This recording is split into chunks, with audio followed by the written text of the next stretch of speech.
In this video, we're talking about travel scams. How to not get scammed when you're traveling.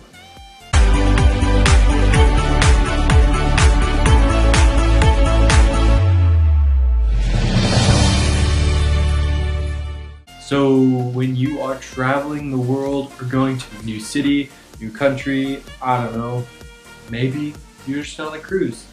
I've never been on a cruise, and I don't hear many stories of people getting scammed on cruises. But there's definitely a lot of places around the world, or a lot of places in general, that you can get scammed. So one thing you want to do before you go to a new country is do a little bit of research. Do a little bit of research on the culture, do a little bit of research on, common courtesies. You want to do a little bit of research on your currency exchange, how much funds you can get for the dollar. So the number one thing is you want to make sure that whatever your home currency is, you get the proper exchange rate for that.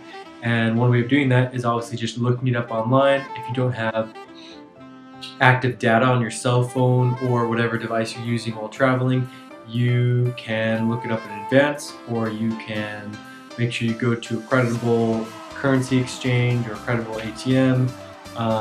That is one big thing. You don't want to, if you're going to an ATM, you don't want to, if there's a guy or somebody trying to help you out with the ATM, avoid that at all costs, because they might be trying to get some of your information or trying to steal some of your money, or they might take you around the corner to more and be like, oh, this ATM's broken, come over here, I'll take you to my ATM and it works and it's good.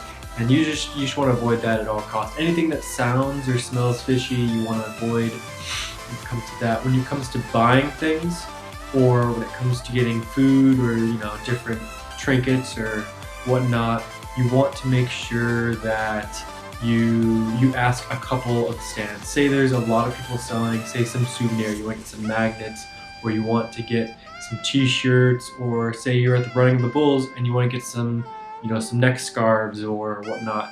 You want to make sure that you avoid at all costs, you want to avoid paying too much. So you can go to 5 stands and find out the price for each stand, and maybe you want to get 5 of an item. You don't tell them that at first, you withhold that information, and you say, how much is it for one?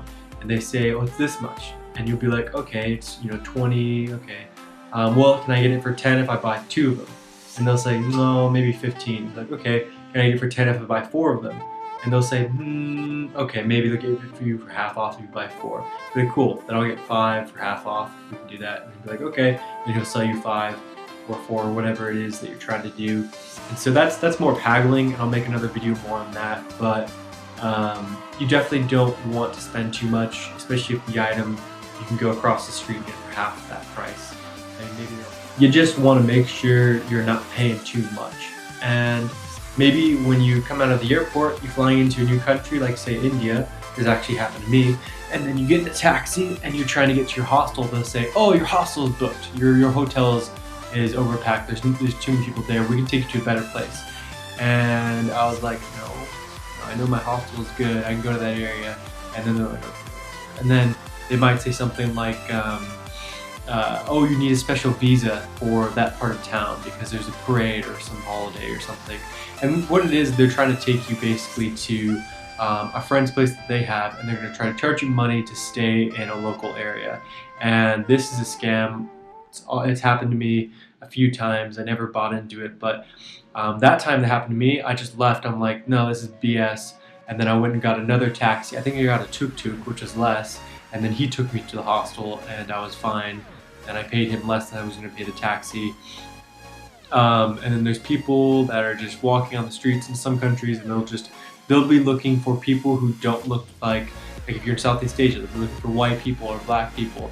If you're in Africa, they'll be looking for white or Asians, or just if you're the opposite race or a different race of the local, if you don't look like you're a local, they'd be like, oh, this person's a tourist. This is an easy target. This is someone that we could potentially scam.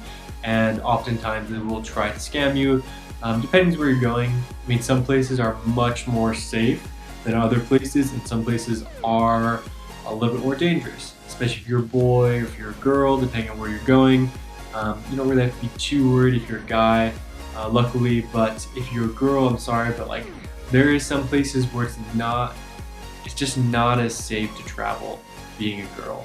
So I know it's kind of a downer, but you can totally do it. There was a girl from the United States, and she traveled to over every single country in the world. I was gonna say over 20, but yeah, she went to every single country in the world in 2 years, and she did it by herself. I think she went, with different groups sometimes. You can't go to North Korea by yourself. You have to go on a tour, but I mean, she planned it all out, did it all herself, was able to raise the funds to do it. So you, as a girl, don't let it discourage you. Don't let this video get you down. You can travel more than many guys, and just as much as any other guys. You have to obviously be, just as careful or more careful in certain scenarios. But back to the topic at hand. To not get scammed. Don't get scammed, guys. Don't get scammed. To avoid getting scammed, you should not listen to me. No, I'm just joking. But really, you shouldn't listen to me. You shouldn't take anything I'm saying literally. I mean, maybe take some of what I'm saying for advice, but look into it yourself, guys, because every place you go, every country you go to, anywhere new, there is different things, and maybe there's much more types of scams, and maybe there's many less. I didn't say that right. There's much more, many less, whatever. I'm basically just trying to say is do your own research. Wherever you're going, do your own research. Try to find out, what's going on there. What are some of the things you have to watch out for? What are common scams? Ways to avoid, getting pickpocketed or this or that. But nonetheless, you don't want to be so careful that you're scared to travel. You just want to do your research. You want to, if you can, and maybe you're traveling by yourself, you can travel in a group. If you're going to a hostel and you find a bunch of people who want to go to, say, a monkey temple, or to the zoo, or to some historical site, or whatever it is, and you can travel in a group, I highly recommend it because you're safer in numbers.